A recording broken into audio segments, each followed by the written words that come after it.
গোপালগঞ্জে হামলা এবং সংঘর্ষের ঘটনার পরে সারা দেশে ব্লকেট কর্মসূচির ঘোষণা দিয়েছে এনসিপি। এ নিয়ে বিস্তারিত জানাতে শাহবাগ থেকে আমাদের সাথে যোগ দিচ্ছেন সহকর্মী রিফাত আলম।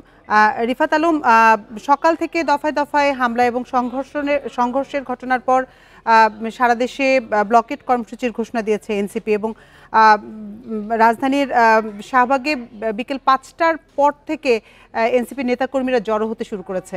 এই মুহূর্তে সেখানকার পরিস্থিতি কেমন দেখছেন এবং সার্বিক নিরাপত্তা ব্যবস্থা কেমন সেখানকার?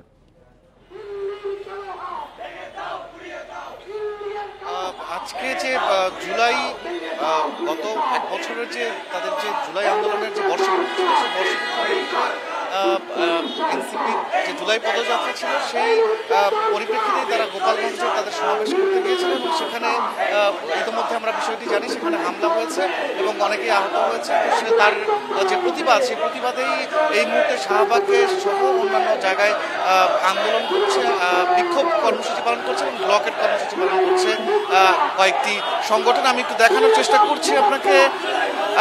এখানে এই মুহূর্তে ঠিক শাহবাগের মোড়ে এই ব্লকেট কর্মসূচিতে যোগ দিয়েছে ইনকিলাব মঞ্চ, বৈষম্য বিরোধী ছাত্র আন্দোলন এবং জুলাই মঞ্চ সহ আরও বেশ কয়েকটি সংগঠন এই প্রতিবাদ কর্মসূচি এবং ব্লকেট কর্মসূচিতে অংশ নিয়েছে এবং তারা বলছেন যে এই এনসিপির যারা জুলাইয়ের পদযাত্রায় গিয়েছিল তাদেরকেই এই ইন্টারিম সরকার আসলে নিরাপত্তা দিতে পারছে না, তাহলে এই সরকারের প্রতি মানুষের আস্থা কীভাবে থাকবে।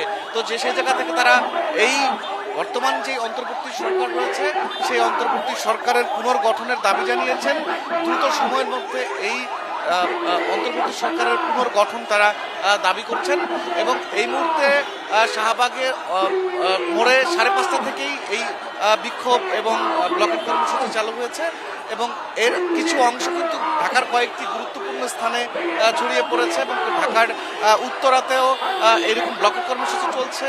বাংলা মোটর সহ যাত্রাবাড়ি সহ বেশ কয়েকটি জায়গায় এই ধরনের ব্লকেট কর্মসূচির এই মুহূর্তে তারা করছেন। জুলাই মঞ্চ এবং বৈষম্য বিরোধী ছাত্র আন্দোলন তারা বলছেন যে দ্রুত সময়ের মধ্যে যদি এই হামলার তদন্ত এবং বিচার করা না হয় তাহলে তারা 24 ঘন্টার মধ্যেই তারা গোপালগঞ্জের দিকে মার্চ করবে, এই ধরনের হুঁশিয়ারি বাক্য তারা উচ্চারণ করেছেন।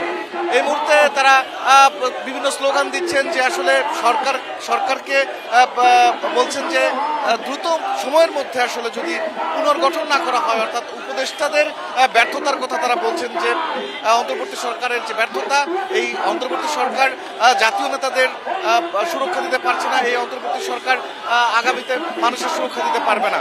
তো আমি যদি আরো একটু দেখাই, 4-5টা আসলে শাহবাগের এই মুহূর্তে অনেকেই আরো যোগ দিচ্ছেন এই ব্লকেট কর্মসূচিতে। শাহবাগের মোড়ে হওয়ায় কিছুটা ভোগান্তিতেও পড়েছেন এখানকার যানবাহনগুলো এবং যাত্রীরা। অনেক গাড়ি কিন্তু কাটাবনের যে রাস্তা রয়েছে সেই কাটাবনের রাস্তায় কিন্তু সারিবদ্ধভাবে গাড়ি থেমে আছে। এদিকে যে জিয়া শিশু পার্কের যে রাস্তাটি রয়েছে সেই রাস্তাটিতেও কিন্তু গাড়ি বন্ধ হয়ে আছে।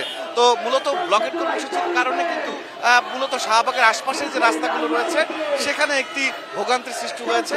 এছাড়া এখানকার তাদের এনসিপির আরও একটা অংশ, বৈষম্য বিরোধীর আরও একটি অংশ কিন্তু বাংলা মোটর অবস্থান করছে, সেখানেও কিন্তু আসলে একটি যানজটের সৃষ্টি হয়েছে।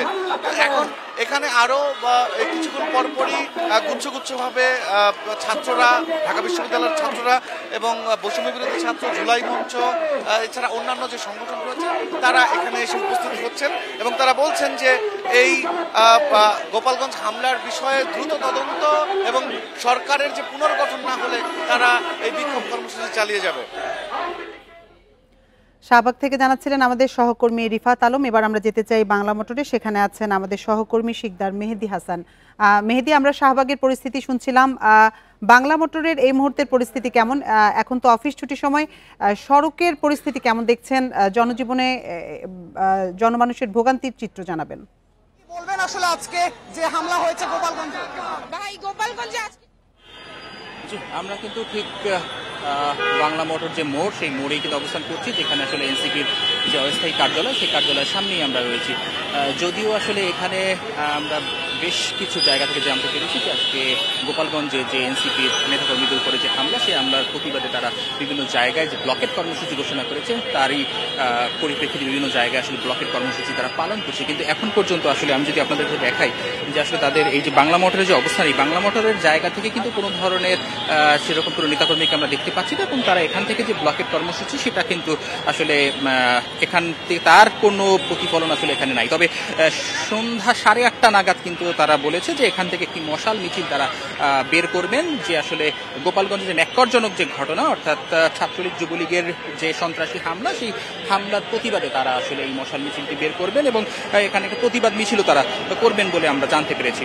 আর যদি যানজটের কথা একটু যাই, তাহলে আসলে ঠিক বাংলা মোটর থেকে শাহবাগ পর্যন্ত এই জায়গাটি আসলে একটুখানি রাস্তার একটি পাশ খালি থাকলে অপর যে পাশটি, সে পাশটি কিন্তু পুরোপুরি স্থবির অবস্থা হয়ে আছে। কারণ একদিকে কারওয়ান বাজার, সে কারওয়ান বাজারটিও স্টাক হয়ে আছে। শাহবাগে আমরা জানতে পেরেছি, যেমনটা আমার সহকর্মী জানাচ্ছিল, যে আসলে সেখানে বাংলা ব্লকের যে কর্মসূচির কারণে কিন্তু সেটি ব্লকেট রয়েছে, যে কারণে আসলে তার প্রভাব মোটামুটি বাংলা মোটর থেকে শুরু করে আপনার মগবাজার এবং এদিকে এফডিসি মোড় হয়ে শুরু করে যে জায়গার পুরো জায়গাটি কিন্তু আসলে স্ট্যাক হয়ে আছে। কিছু কিছু জায়গা খালি থাকলেও রাস্তার একটি অংশের জায়গায় আমরা কিছুটা ফাঁকা দেখলেও অপর অংশটি কিন্তু পুরোপুরি ব্লকেট অবস্থাতে রয়েছে। তো আমি আসলে এছাড়া এখানকার যে অবস্থা, যে এনসিপির যে কার্যালয়, সেই কার্যালয়ের কিন্তু বাড়তি নিরাপত্তার জন্য যদি একটু বলি, যে আসলে এখানে বেশ কিছু রমনা থানার যে পুলিশ, সেই পুলিশ এখানে মোতায়েন করা হয়েছে, যাতে এখানে কোনো ধরনের কোনো অপ্রীতিকর ঘটনা যাতে না ঘটে, এবং তারা যে সামনে কর্মসূচি পালন করবে সেই কর্মসূচির অংশ হিসাবেই কিন্তু এখানে বেশ কিছু পুলিশ মোতায়েন করা হয়েছে এবং তারা নিরাপত্তা ব্যবস্থা জোরদার করে রেখেছিলেন। তো এই ছিল আসলে আমার কাছ থেকে বাংলা মোটরের সর্বশেষ। রাজধানীর বিভিন্ন এলাকা থেকে এনসিপির ব্লকেট কর্মসূচি সবশেষ তথ্য জানাচ্ছিলেন আমাদের সহকর্মীরা।